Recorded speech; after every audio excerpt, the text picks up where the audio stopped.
Саламатсыздарбы? Кайрадан Баткендемин. Не жөнүндө сөз болот, азыр өзүңүздөр көрөсүздөр. Бул Баткен шаардык архитектурасы.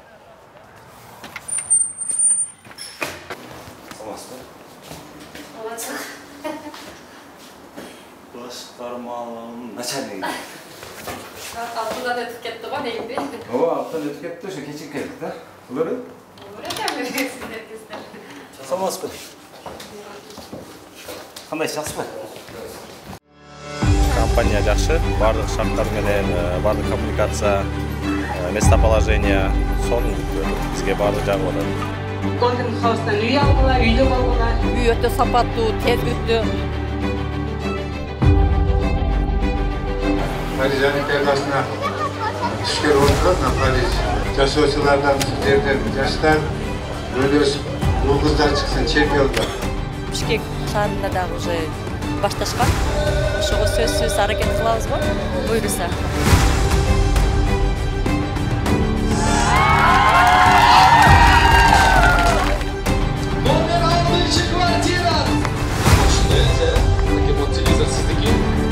Golden House kuruluş kampanyasынан элдерге үй алышка кеңеш берет элем. Нурсултан мырза, мына азыр шаардыңыздарды карап жүрүп бир нерсеге көзүм түштү да. Эми көп эле нерсе, көп эле кемчилик, бирок эң негизги имараттардан баштайын. Мына Баткен облустук прокуратурасынын имаратынын архитектуралык документи барбы, жокпу? Баткен облустук прокуратурасына мамлекеттик госактылар алынган. Азыркы домдоруна да жасалып берилген биз тараптан ооба. Жок, азыркы административдик имараттын өзүн айттым. Ал Прокуратура өзү жайгашкан, үйлөр эмес өзү. биз мага чейин мурдатан бери эле бар да. Мурда бул жасалган ооба, тек паспорттары бар. А сиз өзүңүз канча болду жетекчи болуп келгениңизге? 1 жыл. 1 жыл болду. 1 жылдан бери ошол прокуратуранын алдынан өтүп атасызбы, өтпөйбү? Өтүп атам. Өтүп атканда мындай эмнени байкайсыз ошол жерде? Өтүп атканда азыр бир-эки эмелер салынган незаконный. Документ албай туруп бизденчи. Прокуратурабы? Жок, прокуратура эмес, прокуратуранын жанындагы объекттер биз салып ачылып туруп, ал боюнча билдирүү. Азыр жазып ошону жиберип атканбыз. А прокуратуранын өзүчү? Өзүнүкү прокуратуранын административный зданиясы мыйзамдуу эле болуш керек ал. Ал боюнча. Москвада адал эмгек менен алектенген ар бир кыргызстандыктын көңүлүн бурабыз. 10 жылдап жыйган мүлкүңүздү сүрсүтпөңүз. Батирден батирге көчкөндө жүгүңүз чачылып жоголбосун. Жыйган терген оокатыңызды айылга, апаңызга, бала чакаңызга жибериңиз. Москвадан салган аманатыңыздын амандыгын Жылдызбек жана Ильязбек аттуу мекендештерибиз өз кепилдигине алышат. Сиздин жүгүңүз тез Көлдүн караколуна, бери жагы Баткендин Айдеркенине чейин аман жетет. Байланыш үчүн +7 977 955 2879 же +7 922 543 96 85 номерларына чалсаңыз болот. Жылдызбек менен Ильязбек алыстан салган аманатыңызды айылыңызга аман алып барышат. Мындай да, сиз эми архитекторсуз да, мен адис эмесмин. Мен архитектор эмесмин да. Архитектура деген эми бул шаар курууга мындай багытталган адистик да турабы? Сиздер заочный да окуйсуз турабы? Сиздер эртеден кечке күн сайын ошо 5 жыл бою окуйсуздар. Ошентип окутканда эми бардык эле архитекторлорду бирлектеп менен окутат да турабы? Бирлектеп ошол архитектура дегендей. Эми ошондо тротуар, обочина, анан мындай жашыл зона деген ошо нерселер бар да. Забор боюнча айтып жатасыз, ооба. Забор боюнча мамлекеттик актысын көрсөм, көтөрүп көргөнбүз өздөрү чыгарып. Азыркы тосулган жерден берилип калган. 2000 канчанчы жылдар, 2000-жылдын баштарындачы. Бирок прокуратура тарабынан айтылган, бизге красильняны тактап бериле, биз киребиз депчи. Өздөрү айтканбыз. Өздөрү сунуштаган, ооба. Анан прокуратура айткан, ал боюнча биздин генплан иштелип жүрүп, бүгүнкү күндө бекилүү алдында турат. Баткен шаарынын генпланы. Ал ошо бекилгенден кийин ал кишилер өздөрүнүн макулдугу менен кирип беребиз деп сөз берип, именно өзүбүз барып, 3-4 ай болуп калды. Көрүп келгенбиз аны. Демек аны билет экенсиздер. Билет аны. Ал эми жанагы генпланды кабыл аласыздар. Аны эми шаардык кеңеш кабыл алып бериш керек да, туурабы? Шаардык кеңеш бар. Генпланды кабыл алгандан кийин эле ишти баштайсыздарбы? Же жок, баштайбыз. Азыр биздин генплан. Же генпландан кийин ПДПны иштейсиздер да, туурабы? Генпландан кийин ооба ПДП центральный час шаардын ортосунда. Ооба, ПДП. Эми мен түшүнүп атам, бирок генпланды азыр канча жылдан бери кабыл албай турасыздар? Так. 2 жыл болуп калды. 2 жыл. Азыр эми качан кабыл алынат деп күнү белгилендиби ошол кабылына турган каралып? Азыр буюрса мына АТР боюнча жумуш жүрүп атат. Биздин Баткен шаарынын перспективаны эске алуу менен Баткен шаарына бияктан Бужум айылы, Чек, Кызыл Бел айылдарын кошуп генплан жасалган. Перспектива эске алуу менен 25 жылдык план менен. Ошол АТР буюрса бүтүш менен айылдар шаарга кошулуп калса, ошонун негизинде эле генплан буюрса кабыл алынат. Анан муну кеңешке коюлуп, кеңештин чечими менен кабыл алынса. кабыл албай койсочу? Жеп Баткенде андай депутат жок. Жок.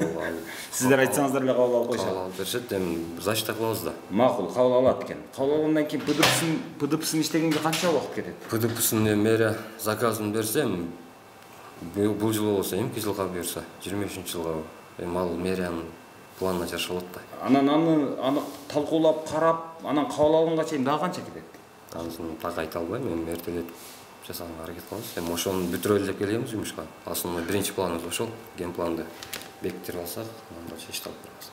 Азыр генплан, демек мынау курулуп аткан жолдор башкалардын бардыгы жанагы генпланы жок эле, мындай болжолдо туруп да мынау жерин сиз ака кириң. Заборду тартың. Сиз кала бериң деп эле кабыл атасыздар. Бул боюнча азыр жасалып аткан жумуштар боюнча жанагы баштапкы берилгенде дагы Баткен айыл болуп турган да бул. Анан Баткен шаары 2000-жылы түзүлгөн. Айыл болуп турганда да өздөрүнүн чегини элдерге бөлүнүп берилген токтом негизинде берилген участкасы бар да. Аны президенттин жана жарлыгына ылайык 109-жарлык менен законий ээлеп алган жерлерин ачып, ал бошотуп атабыз. Ошолорду эске алып туруп, пока жумуш жүргүзүп атабыз азыр. Азыр мынау генпландын иштелип чыгышына канча акча кетти? Аны мен билбейм. Эми заказ билесиздер? Жок, заказчик мэрия бул боюнча. Бирок эми сиздер катышасыздар дагы? Катышабыз, анын договоруна аралаша албайбыз. Биз канчага жасатты, канча эме кылды. Эми болжолдуу суммасы канча болушу мүмкүн? Болжолдуу анысын да билбейм. Эртең ПДПны иштөөнүн болжолдуу суммасы канча болот анда? Ал деле бир нече миллион чыкты. Алда мэрия менен проект институт тарабынан жасалат генплан. Алардын экөөнүн ортосунда договор болуп да биз дагы. Мен аны түшүнүп атам. Ошондо түшүнгөндө эми стандарт баалар бар да эми болжол. Калькуляция, бекитилген калькуляция бар. Ошонун негизинде санап беришип билбейбиз ал. Токмолоп бере алат. Азыр эми көбүнчө ушундай болот да. Мына Орунтаев мырза, сиз деле ошого көңүл бөлсөңүз болот эле. Себеби жанагы жергиликтүү бийликтер ошо шаарлардын генпланын кабыл иштеп чыгууга баягы долбоорлоо институтуна буйртма беришет. Анан анын ошол иштин аткарылышынын баасы бир нече миллионду чапчыйт. Эми жок эле дегенде бир 50 миллиондун 50 миллион тегерегинде. Мисалы Ош шаарыныкы ошондой болду. Чоң шаар, кичинекей шаар. Аянтына жараша эсептеп чыгарып беришет алачы. Ошондой болсун. Бир нече миллион акча кетет. Андан кийин ПДПсы башталат. ПДПсын өзүнчө иштейт. Ага дагы бир нече миллион кетет. Анан көбүнчө ушул ПДПны генпланды иштетпей, аны жарыя кылбай, ошонун айынан жергиликтүү бийликтер баягы жерди сатып калганга үлгүрүшөт да. Ошол маселени тездетип, ушул бардык эле жергиликтүү жер бийликтегилерде, бардык эле жерде. Мына АТР деп атасыздар, АТР бүтө турган болсо, ошол киргизчүсүн киргизип, чыгарчысын чыгарып, анан айрыкча мына окшогон район борборлорунун ушул генпландарын, ПДПларын тездетип жиберсеңиздер жакшы болот эле дейм да. Себеби андай болбой турган болсо, азыр Баткенге келсең, Баткен пробка. Аксыга барсаң, Аксы пробка. Алабукага барсаң, Алабука пробка. Ал жакта мындай калктын саны деле көп эмес, бул жакта деле калктын саны көп эмес. Анан неге мындай болуп атат, автотыгын неден болуп атат десең, ошол бир кызыктай кылып, баягы эң борбордук жерлерге базарларды орнотуп койгонбуз. Базарды чыгарыш боюнча, тротуарларды куруш боюнча, жолдордун кеңдиги боюнча, анан жолдордун боюна баягы парковка кылына турган жерлердин өзүн эске алып, ошого окшогон мындай архитектуралык чечимдер каралыш керекпи дейм да. Анан ушинтип отура беребизби качанга чейин? Мына 30 жыл отуруппуз. Биз айтып атабыз, 30 жылда болбогон иштерди кылып атабыз деп. Ошол 30 жылда болбогон иштердин бирөөсү ушул генплан менен ПДП да. Ошону бүтүрүп койсоңуздар, азыр мисалы, азыр мен көргөзүп берем ошо жолду дагы. Мына чоң жол, Баткендин борбору. Прокуратура өзү жайгашкан. Прокуратура азыр эл четте эле турат. Бирок прокуратура өзү жолго чыгып алгандагы керек болсо жанагы үстүнөн өткөн столбаларды кошуп тосуп алган. Уят да, бул прокуратуранын өзүнө дагы уят, абийир эмес да. Себеби элдин бардыгын баягы жолдо жүрүү, коопсуз жүрүү, жагымдуураак бир жерде жүрүү укугун бардыгын бузуп дээлеп кетип атпайбы прокуратура өзү. Болгондо да дубал менен тосуп алган.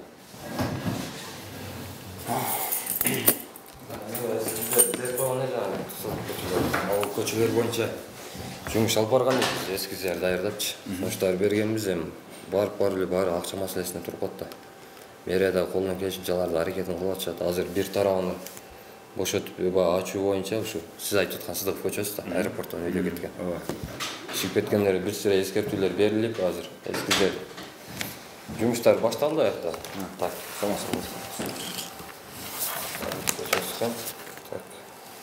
мисалы ошол прокуратуранын көчөсү айткан. Биздин бекиле турган ген планда 60 метрди эме кылып красный линияны коюп беришкен. Биз бул жерлерге бүт могу эмелерди иштегенбиз. Мынерде каналдан баштап биз архитектура мынерде турабыз мынакей. Мына каналдан баштап мынерде биздин Баткен шаарынын стелабыз бар. Көрдүңүзбү ошол. Прокуратуранын кылына. Могу здание прокуратура мисалы. Забор мынерден турат, могу жерде. Ал бул кишилер бизге айткан. Биздин границаны точно ген план боюнча коюп берели, госакты болсо да болуп тур. Бияка кирип беребиз депчи. Анан госактын көтөрсөк, по факту берип койгон да мурдачы, чийип берип коюптур. Ал бирок өздөрү мени лично чакырып, биз киребиз, эл катарында тегиз болушубуз керек деп биздин сунушум менен ошентип отурат. Анда жакшы экен, прокуратуранын ошого эмес жок алар. Эмес жетсе жакшы, бирок баягы 60 метр эни деп атасыз. 60 деп атасызбы, 65 канча метр? 60 бул. Жолдун эни 60 метрде эмнелер бар? Биякта мыналарды эме велодорожканы койгонбуз, аллеялар койгонбуз. Жашыл зонасы менен кошулуп экен да? Жашыл зонасы менен. Өзү эки эле полоса жолбу же эки полоса экен да? Экиден 4 полоса да. Бирок анткени менен жашыл зонаны сиздер бул жака берипсиздер да? Бияка да койгонбуз, бияка тротуарда бергенбиз да. Бул жака тротуар берипсиздер. Азыр прокуратура ошол тротуарды тепсеп отурат да мындай болгондо. Аларды ачып берет, бул маселе эмес аларга. Бияк жагына ошол чоңураак болгондуктан эмени койгонбуз. Прокуратурага да бул жакка да киргенбиз. Эми бул биздин сунуштарда эми ушинтип иштеп сунуштар берип атабыз. Мунуңуздар жакшы экен, бирок ошол эле учурда мына жашыл зонаны, аллеяны эмне үчүн бул эле жагына бергенсиздер, бул жагына берген эмессиздер? Себеби эмнеге дегенде биз бир жагына берип койсок, бул кандай тротуар эле кетип калат экен да, батпайчы. Бир эле мындай узкий болуп калат. Биз мыяк жагыны чоңураак караганбыз. Жок, бул жагын деле жетишик площадкалар. Туура, бирок мына жак жылой да. Бул жак баштап бул промышленный зона болуп турган. Кийин тарайгандан кийин ортолордо бул могу ортодо эле үйлөр бар. Калгандары бош участок. Ооба, мына жерде бир мега деген эме бар экен. Ооба, мега магазин мына жерде жайгашкан. Ошол меганын аркасы ошол сиз айткандай өндүрүштүк зона экен мында. Өндүрүштүк зона ал. Бирок азыркы статусу кандай ушул жерлердин? Азыркы статусу да амнистия менен президенттин 291 эмеси менен жоосуна ылайык амнистия менен алыштылар. То есть бул да жылой болгон да. А буга чейин алардыкы айыл чарба беле же өндүрүш зонасы. Өндүрүштүк зона. Бизде негизинен мына жакта үйлөр. Астында. Жок, эми карасаңыз, өзүңүз айтып атасыз.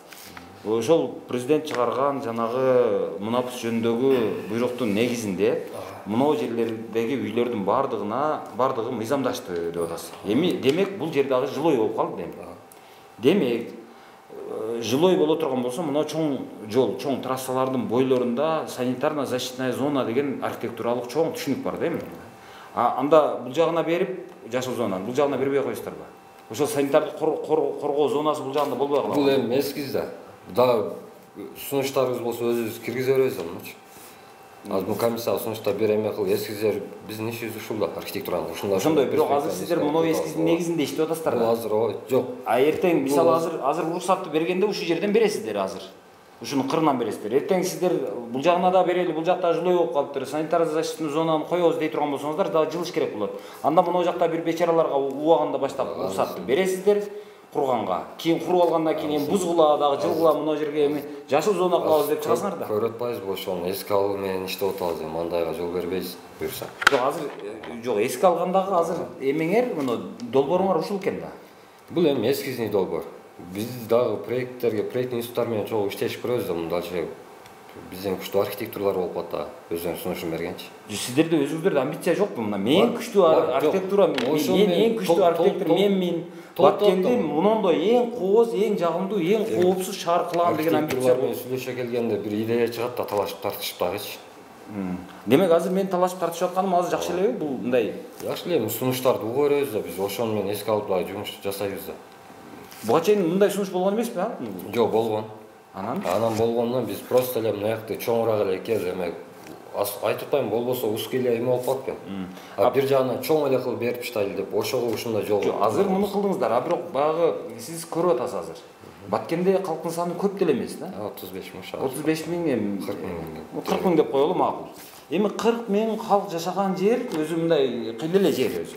Бирок ушул жерде автотыгын болуп калат да, кадимки дейм. Мунун себеби ошол эле жана Баткен айыл болуп туруп, ошол бойдон жолдор кеңейтилбейт. Азыр бүгүнкү күндө эми кеңейтүү жумуштар жүрүп атат. Туура, эми сизге дагы бир суроо да. Азыр сиз жашыңыз канчада?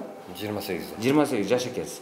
Дагы бир 10 жыл өтсүн же 20 жыл өтсүн дейли. Ошондо бир 48ге чыгыңыз.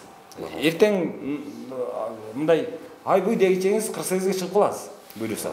48ге чыкканыңызда ушул шаарда мындай пробкасы жок, жагымдуу шаар болобу? Сиз 48ге чыкканыңызда. Буйруса. Буйруса деп атасыз. Бирок мына жерде бир да парковочный место каралбаптыр да. Каерде каралган азыр мына жакта? Жашыл зонаны калтырыпсыз. Азыр мына жашыл деп койдуңуз, эртең мына жерге бирөө дүкөн салам дейт. Сиз уруксатты бересиз, бергениңизден кийин дүкөн салган адаммын. Азыр могу красный линияда эмес, мындан кийин эме бар да бизде. Бул красный линия застройка бар да. Өзүнүн участкасынан беребиз. Парковканы, коммерческий объект сала турган болсо бир киши, өзүнүн участкасынан парковкасын карайбыз. Муниципалдыйда эмес, ошо частниктин өзүнүн участкасы. Муниципальный жерде парковка болбойбу?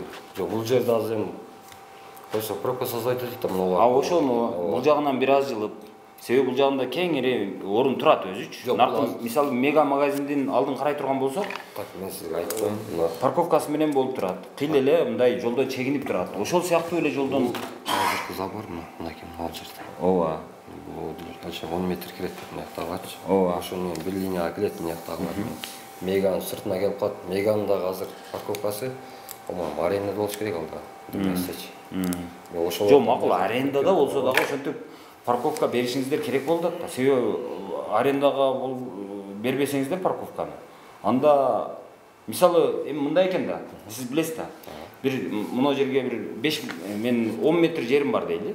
Мындай туурасынан алганда жолдун боюнан 10 метр жерим бар. А бул жагына бир 20 метр кирет деп коелу. 10го 20 канча болуп калат? 200 квадрат. 2 соток жерим бар экен. Ошол жерге мен имарат салам дедим. Сиз айттыңыз, парковкасы менен сал дедиңиз. Подземный каратабыз анда. Шартка жараша коюп кете беребиз дейм. Бияктан сырттан жок болсо подземный. Азыр ошо 1 жыл болуптур. 1 жылдан бери канча адамга ошондой жок, биз андай объект курула элек башташта. Бирок 5 метрлик, 10 метрлик жерлерден коммерциялык объектлер ачылып атат да. Коммерциялык. Же таптакыр эч кимге уруксат бербей отурасыз. Түзүп бардыгын кысып муну. Берип атабыз. Так. Кайсы объектлерге бердик акыр жол. Азыр ушунун айынан эртең кайра эле ушул азыркы жанагы автотыгын эртең сиз ошо 20 жылдан кийин 48 жашка чыксаңыз, 48 жылдан кийин дагы эле ошондой жанагы парковка проблемасы менен отура беребизби дейм да. Мисалы Европага барсаңыз, Европада азыр миллиондогон калк жашайт, а бирок пробка жок. Себеби алар мындай акыл эс менен эсептешип иш кылып атышат. Мен эми сиздерден сураганым эле ошол болуп атат.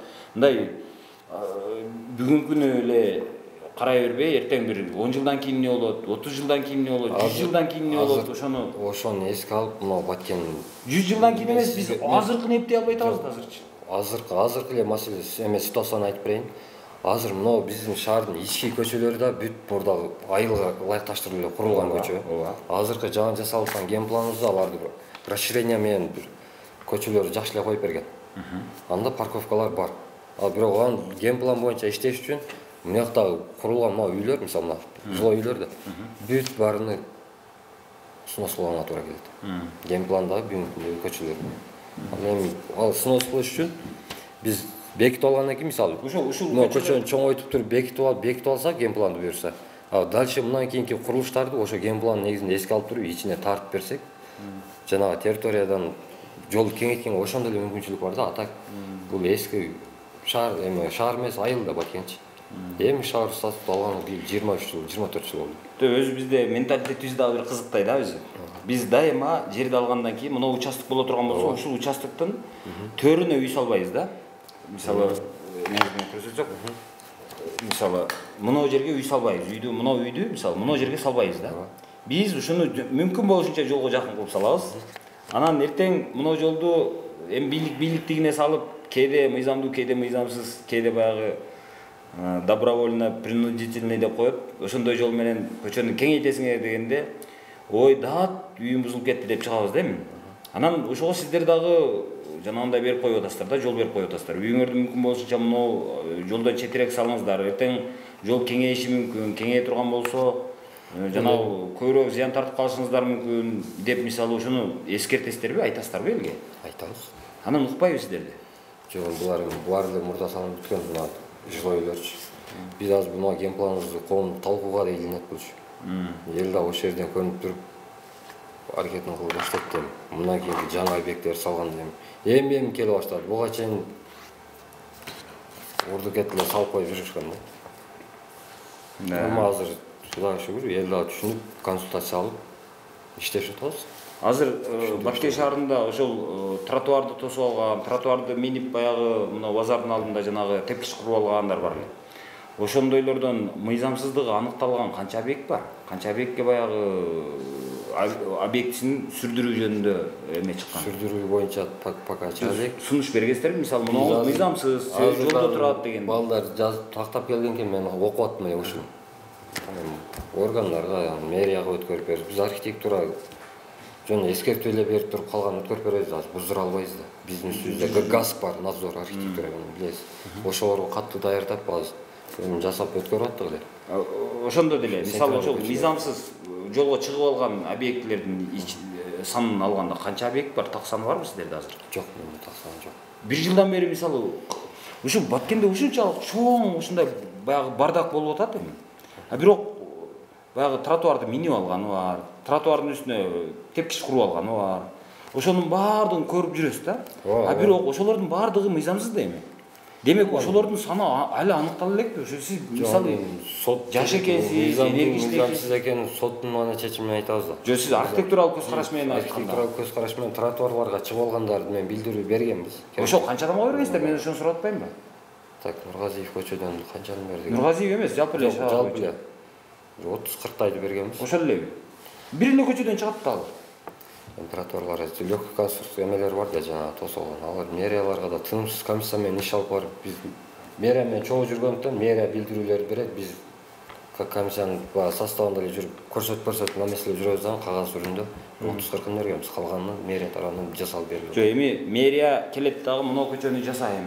Ушул көчөдө мыйзамсыз баягы эмелерди аныктап бер, кайсы ушунун мыйзамдуу мыйзамсыз чеги арасын аныктап бер десе, ошонун негизинде гана сиздер жанагы ушунча үй баягы кызыл сызыктан чыгып кетти деп аныктайсыз. Чыгып кеткен болсо, аныктап туруп, на место комиссияны жүрөбүз да. А мэриянын эмеси, ДМСнин сотрудниктери алар эскертүүлөрдү берип хозяиндарга. Алар эми жолду куруш үчүн алар үчүн зарыл болуп атат. Өзү сиздерде, сиздердин оюңуздарча, мына сиздер мына сызып атасыздар. Сызып атканда кайсыл үй ушул сызыкка туура келип калып атат, кимдин гаражы туура келип атат, кимдин дүкөнү, кимдин базары. Ал эми сиздерде мына жерде көрүнө эле туруш керек да, эсептеп туруп эле мыналар мыйзамсыз турат деп эле көрүнө эле турат. Азыр боюнча иштеп атабыз, жумуш жүрүп атат. Таксаны билбейт эми. Азыр мына жактардагы көчөлөр боюнча кече кайсы көчө эстей албайм, мына жакта этаж үйлөрүңүздөр бар го? Центрден. Ооба. Ошол 2 кабаттуу, 3 кабаттуу, ошол жанагы Круговойдон да, өйдө чыккан Турмайсадов көчөсү. Ошодон бир көчө өйдө да. Хажаев көчөсү. Хажаев көчө. Ошол Хажаев көчөдө көчөнү берипсиздер. Анан бурчта үй турат. Чыга койсоң, ал жерде сөзсүз бирөө менен сүзүшө турганга, ошо сүзгөнгө, бири-бири менен сүзүшкөнгө аябай сонун шартты түзүп берипсиздер да. Хажаев менен кайсы көчө? Хажаев менен Мусакадыр көчөсүн кесиш. Ооба. Ушул жилой үй. Баягы гаражга үйлөрдүн кесишинде.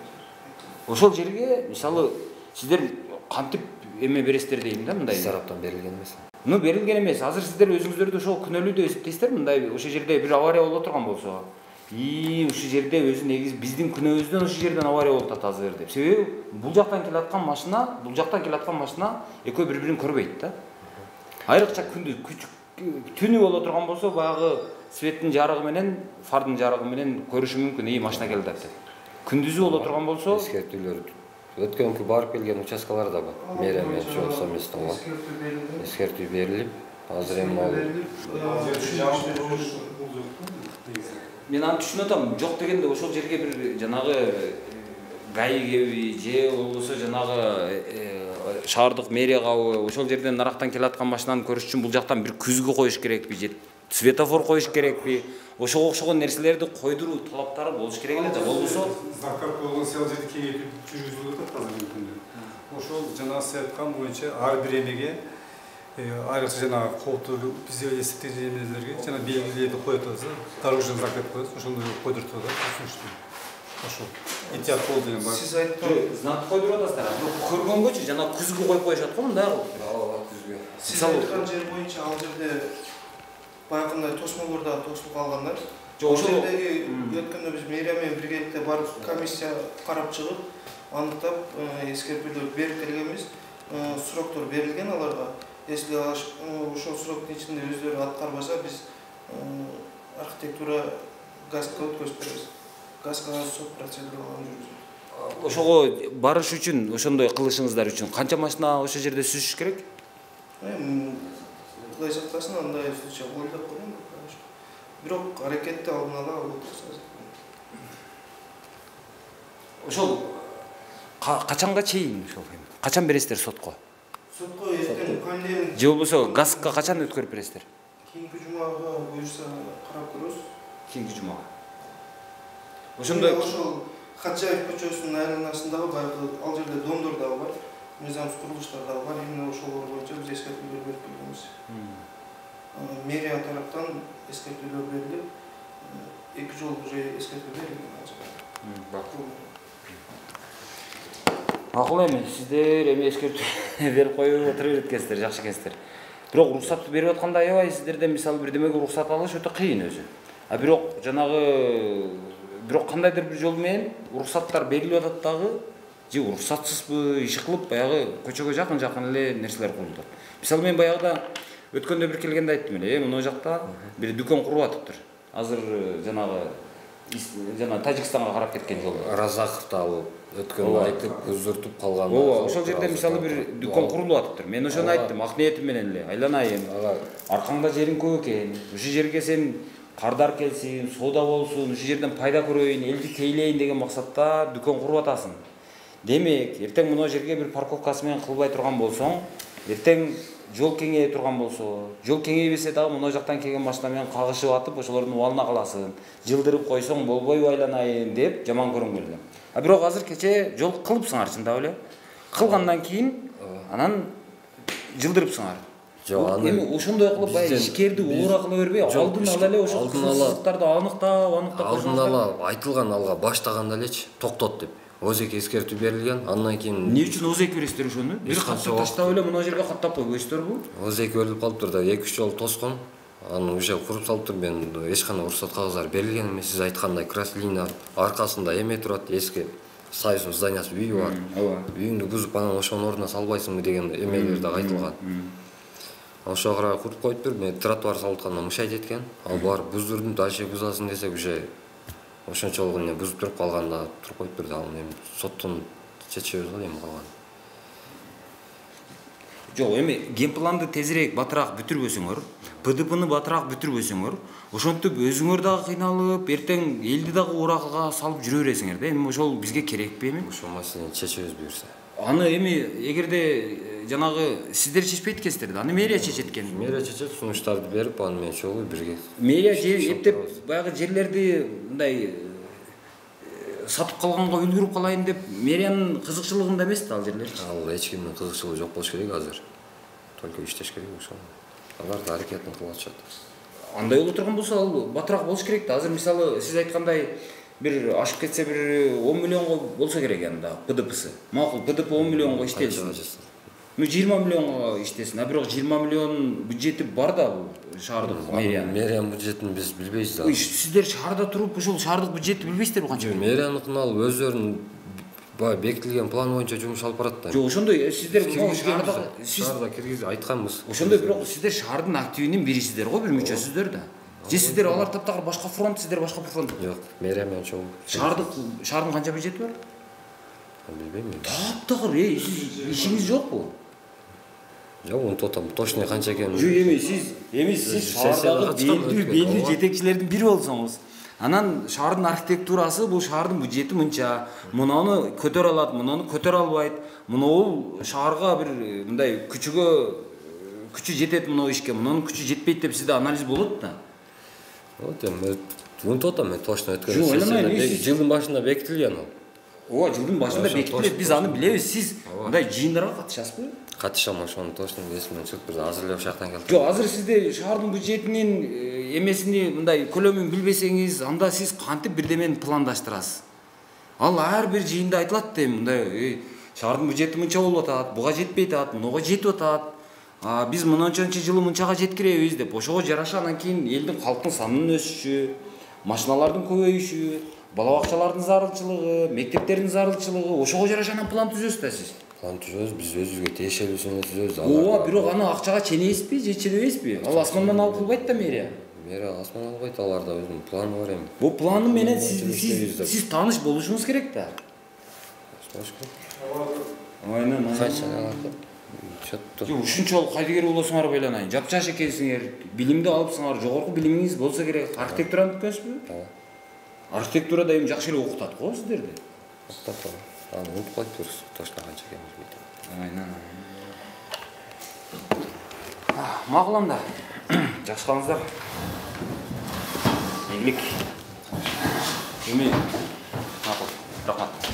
Шаардын бюджети канча деп мен көчөдө карапайым элден сурасам, көпчүлүк эл билбейт да шаардын бюджети канча экенин. Анткени шаардын мэриясы, шаар активи элге чыгып, бюджетти ачык айтып, ой, урматтуу туугандар, биз Баткен шаардык мэриясы былтыры ушунча бюджет чогулттук. Сиздер топтоп берген бюджеттин мындай түшкөн, сиздер топтогон, сиздер төккөн салыктан түшкөн акчанын көлөмү ушунча болду. Анын мынчасы бул жака кетет. Мынчасы бул жака кетет. Анан мынчасы ашат. Ошол ашкан акчага силерге иштетебиз ушул акчаны. Анан не кылып берели? Тротуар салып берелиби? Жол салып берелиби? Чырак коюп берелиби? Мектеп салып берелиби деген маселени айтып, элге коомдук угууларды өткөзүп туруш керек да. Бюджеттик угуу деген нерсе бар. Аны кылбайт мэрия. Мен эми ошон үчүн эл түшүнбөйт. Шаардын бюджети канча десең, карапайым эл 99 эмес, дээрлик 100% шаардын бюджети канча экенин билбейт. Айылда айыл өкмөттүн бюджетини канча экенин билбейт. Бирок мына жерде мына активдер, архитектуранын начальниги, булар тынбай жыйындарга катышат. Ошол жерде талкууларга катышат. Булардыкы ара күндө жыйналыш, совещание, дагы эмне ошого окшогон жыйналыштан да. Анан ошончо жыйналышка катышып отуруп, шаардын бюджети канча экенин архитектуранын жетекчиси билбейт экен. Эми архитектура деген бул мындай кооз сүрөттөр эле эмес да. Архитектура бул баннер эмес. Архитектура мындай дизайн эмес. Архитектура бул турмуш. Архитектура бул кадимки күнүмдүк биздин жашообуз. Архитектуранын кабыл алган чечимине жараша биз же кооптуу жашайбыз, же коопсуз жашайбыз. Ошого жараша биз же мындай жагымдуу шартта жашайбыз, ыңгайлуу жерде жашайбыз, же болбосо ыңгайсыз жолдо жашайбыз, дайыма пробкада жашайбыз. Мунун баардыгын архитектура чечет өзү негизи. Ошол архитектура азыр шаардын бюджети канча десең билбейт экенин деп отурат да. Күйүп кетесиң да ушундай да. Азыр эми сиздерге баягы мына ушул жерде Баткен облустук прокуратурасы жайгашкан. Эми облустук прокуратуранын азыр канчалык көчөгө чыгып кеткенин көрсөтүш үчүн азыр мен сиздерге мынау жактагы ылдыйкы объектилерди көрсөтүшүм керек болот да. Мына караңыздар. Азыр мына болжол менен алганда прокуратуранын тосмосу мына жерден турат. Эгерде туштап карай турган болсок, мына ушул жерден турат. Прокуратуранын жанагы тосмосу. Эми тосмодон кийин мына караңыздар. 1 метр, 2 метр, 3 метрден кийин мына столба өтүп атат.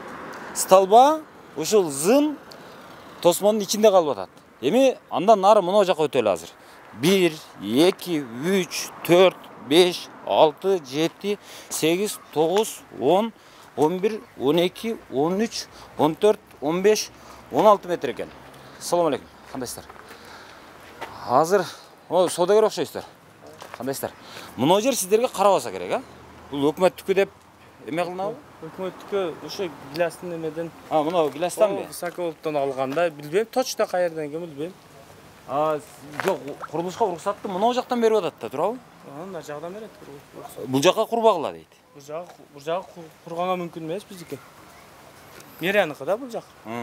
Вот ошону айтып атам. Бул жак 16 метр болуп атат. Өзүңүздөр көрдүңүздөр азыр. Мындай карапайым кишилерге ал жака курганга уруксат жок. А бирок прокуратурага уруксат бар да. Прокуратура азыр канчалык чыкканын эми көргөзүп берейин. Мына жакта, мына ылдый жакты караңыздар. Бардыгы эле мына арт жакта турат өзү. Эми булар баары бир баягы акча табыш үчүн коммерция, эми пайданы көздөп атып, мына контейнер коюп, мынантип навес кылып, ошентип көчө жака чыга беришет. Бирок аны чектеп, аны кой деп тура турган бийлик бар өзү. Бирок ошол карабаса, ошол кылбаса кыйын экен. Азыр эми жүрүңүздөр, азыр мен дагы түшүндүрүп берейин, жана архитектура менен сүйлөшкөндө мындай деп атат. Кээде архитектура ушунчалык 200 болот чиновниктер.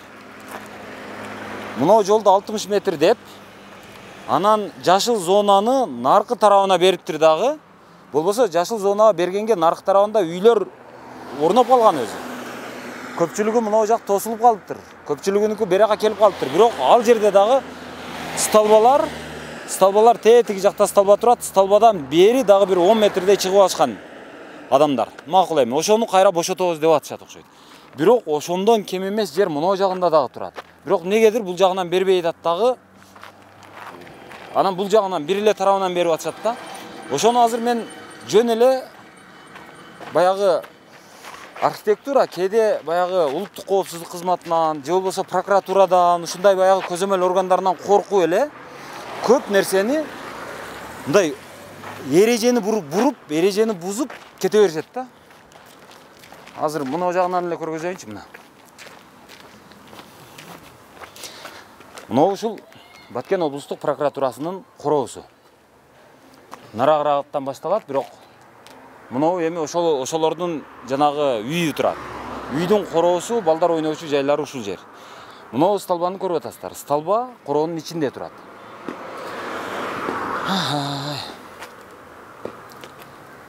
Имараттар тетиги жака жайгашып атат. Мына жака неге чыгарат? Баягы элге үлгүнү, жаман үлгүнү прокуратура өзү бербеш керек да. Мисалы, элге жакшы үлгү көргөзүп туруш керек. Мисалы, элдин баардыгы ууруу болуп атса, прокуратура уурулук кылбай, элдин баардыгы көчө жака жүткүнүп чыгып атса, прокуратура көчөгө чыкпай, тескерисинче артка туруш керек да. Мисалы, мына жерде трасса бар, мына жерге парковка болуш керек, мына жакта тротуар болуш керек, андан кийин жашыл аянт болуш керек деген талаптарды негизинен прокуратура өзү аткарыш керек эле.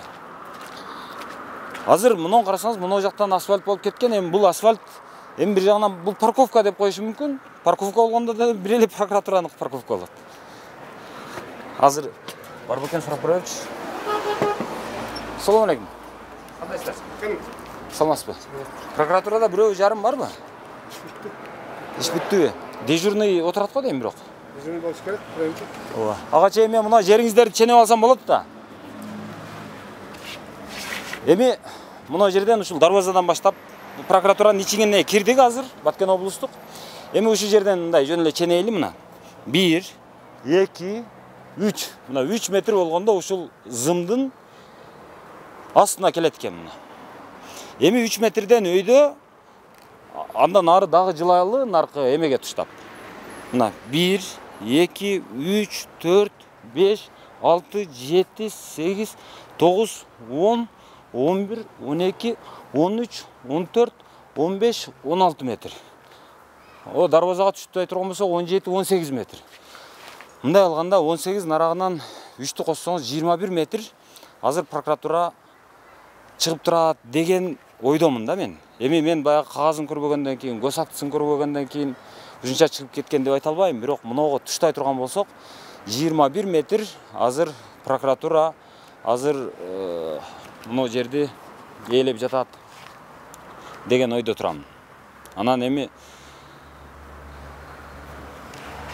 архитектура ушунун бардыгыны урматтуу прокуратура кызматкерлери, биз сиздерди аябай сыйлайбыз, сиздерден коркобуз. Туура сиздер абдан кыйынсыздар. Бирок мынау жер элдики, бул жер баягы санитарно-защитный зона, бул жер бак болот, жашылданат, велодорожка болот, тротуар болот, аллея болот. Ошон үчүн бул жак тоспоңуздар сураныч деп мындай айтып эскертип тура турган органдар ошолор өзү. Планды түзүп бере турган, жанагы кагазды чыйып, чек араны аныктап бере турган орган ошол. Бирок ошол орган эң слабый, эң начар, эң мажруу болгон үчүн ар ким ар нерсени кылып атат. Эми башкасы кылса, эми башка бир көчөдөгү бандит ушинтип ээлеп алса, мен түшүнөм. Эми бул бандит да деп. Эми көчөдөгү бир баягы мошенник ошондой кылса, эми бул ач көз бол мошенник, ал кылар ошол дейсиң, түшүнөсүң. А бирок прокуратура кылганда ушул анда айтат делчи, прокуратура деле тостуго, мен дагы тосом, мен дагы чыгам десе эмне дейсиз анда? Прокуратуранын тосмосуна туштап бизге дагы чыгарып кой десе, ошентип элдин баардыгы чыга бере турган болсо, көчө кысыла берет дагы, эртең жанагы шаардын бир колорити, шаардын бир мындай бир кооздугу, шаардагы жашоочулардын коопсуздугу, аларга болгон мындай бир ыңгайлуулук дегендин эч нерсеси калбайт да. Мен ошон үчүн гана айтып атам. Урматтуу мынау Нурдан мырза, Урунтаев мырза, мына сиз өзүңүз көп жерди бузуп атасыз, көп жерди тазалап атасыз, туура, бирок көп иштериңиздин мындай көпчүлүгү ошол жанагы борбордо, чоң шаарларда гана болуп атат дагы, мына окшогон, Баткенге окшогон четки шаарларда мындай солгунураактай, ачык айталы. Анан ошон үчүн мына жактарга деле келип, мындай бир бул жактын деле мындай архитекторун кабыл алып, сен кандайсың, кандай иштеп атасың, канчалык билимиң бар, канча тажрыйбаң бар деп бир сурап, бир нерсеге бир өзүнүн мындай позициясын коргоп, мэрдин алдында урматтуу мэр, андай кыла албайбыз, себеби мындай болот, мындай болот, мындай кылсак эртең мындай болуп кетет. Мен буга жол бере албайм, уруксат бере албаймын деп каршы чыгып, өзүнүн позициясын коргой ала турган күчтүүрөөк адистерди коюңуздарчы, сураныч. Анан ким келсе эле лепилдеп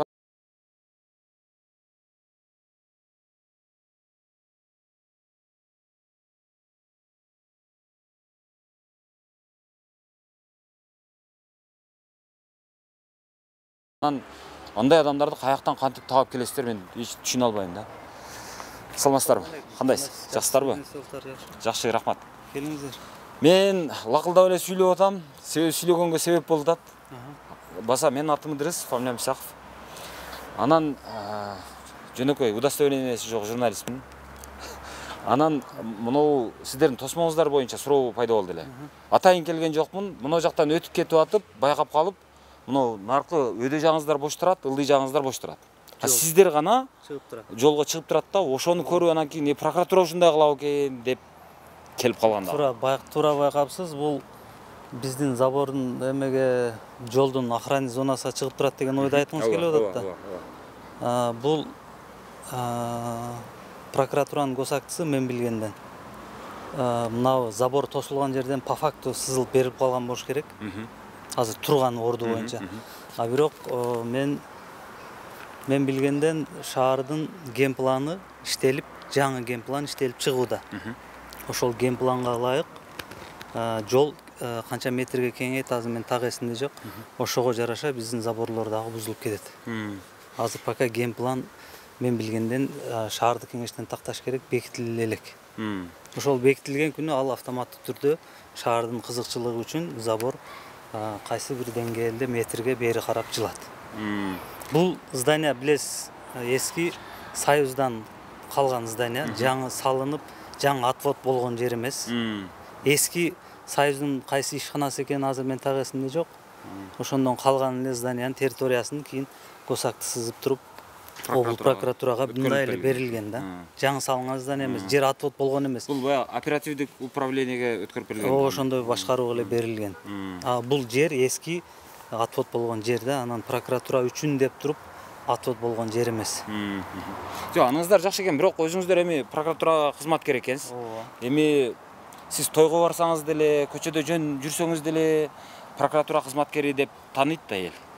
Анан тааныган киши бул прокурор дейт да. Ошол жагынан алганда эми прокуратура кызматкери катары, ушул жерге күнүгө кирип чыккан адам катары, ошол жолдон баягы жол тарапка өтө чыгып кеткен мындай көрүнүштүн одон экенин өзүңүз мындай сезесизби өзү? Байкалып турат, бул убакыттын өтүшү менен шаардын ген планы бекитилген учурдан баштап өз калыбына келтирилет. Ооба.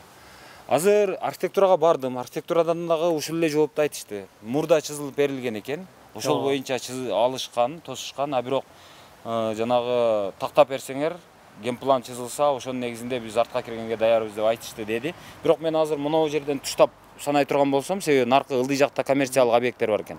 Ошонун тушунан кылып монондой туштасам, эми мен жөнөкөй обывательдин эмеси менен алганда бир 23 метрдей, 21 метрдей киргенге туура келет экен да. Анча болбош керек. Биз буга чейин сиз келгенге чейин дагы жана шаардын ген планы менен алдын ала биз өзүбүз эметип көргөнбүз да. Биз канча биздин территория чыгып турат жол жака. Ошол боюнча мындай алганда где-то ушул жерлерге эле келсе керек эле. Бул эме шаардын кызыкчылыгы үчүн ген план бекитилген күндөн баштап автоматтык түрдө биздин территорияга жылып калыш керек. Ген планды бекитүүнүн жанагы шаардык кеңеште каралып жаткан да мен билгенден. Жок, ошондой, бирок ошолордун мөөнөтү барбы, жокпу? Себеби ген план деп жанагы заказды бердик деп бир мынча жүрүшөт, анан кийин келгенден кийин кабыл алынбай калды деп бир мынча жүрүшөт. Ошолордун мөөнөтү каралабы, каралбайбы? Мөөнөтү мыйзам боюнча так мөөнөтү көрсөтүлгөн эмес аны. Ошонун негизинде созула береби анда? Анда бул шаардык планды, ген планды билесиз, алдын ала канча жылдарга максатты көздөп, келечекти көздөп түзүлөт. Билесиз да, 40 жыл, 80 жыл, 100 жылдан кийинки келечекке карап түзүлөт. Ошонун алкагында бир көп убакытты талап кылса керек. Мен ал боюнча адис болбогон үчүн сизге азыр так кесе эч нерсени айтпайм. Шаардын ген планы бекитилип, жол мынча метр деген күндөн баштап биздин границабыз жылат да. Рахмат. Макул. Рахмат. Азыр эми прокуратуранын жообун уктуңуздар, булар айтып атат, эгерде ген план түзүлүп, шаардык кеңеш тарабынан кабыл алынып, бекитилип, калган күн эле бизде аш десе ачып бергенге даярбыз. Эл үчүн биз бул жерде элеп алып не кылмак элек, бул бирөөнүн жеке менчиги эмес деп айтты. Анысы түшүнүктүү. Бирок башка жагы бар да, өзү негизи ушу ген план, анан ПДП деген жерде.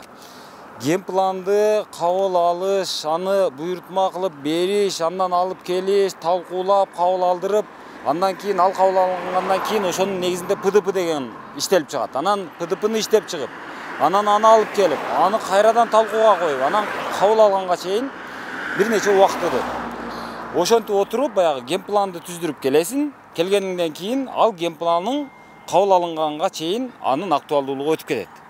Ошентип эле баягы жүрөбүз да, ошого бир билбейм, шаардын мэрлери ушул ген планды кабыл алганга өздөрү кызыктар эмеспи, же башка бир себептери барбы, иши кылып ушул кечигип жүрө берет да. Ошо 30 жылдан бери кечигип келатат. Азыр көп эле Кыргызстандагы шаарлардын, айылдардын ген планы жок. Аны ачык айталы, ген план көбүндө жок. Анан ошо ген пландын жоктугунун айынан ар ким ар нерсени оюна келгенди салат. Архитектура болсо, эми ген план жок, ошонун үчүн биз азыр сен мына жерге чыкпа, мына жерди тоспо, мына жерге бирдеме курба деп айта албай атабыз да деп, булар дагы азыр жоопкерчиликтен качып коюп отурат. Ортодо башаламан. Кайсыл жерге барсаң жанагы автотыгын, кайсыл жерге барсаң ошол жанагы тротуар урдалган жерлер, кайсыл жерге барсаң ушу кычык жолдор, кыскасы ушундай. Эми үмүт кылабыз, эми айла жок. Ошол ушундай чоңдорго калганбыз эми. Ошон үчүн ушуларга Кудай жанагы молдокелер айтмакчы, иман берсин, ынсап берсин, билим берсин, уят берсин дегенден башка айлабыз жок. Бар болуңуздар.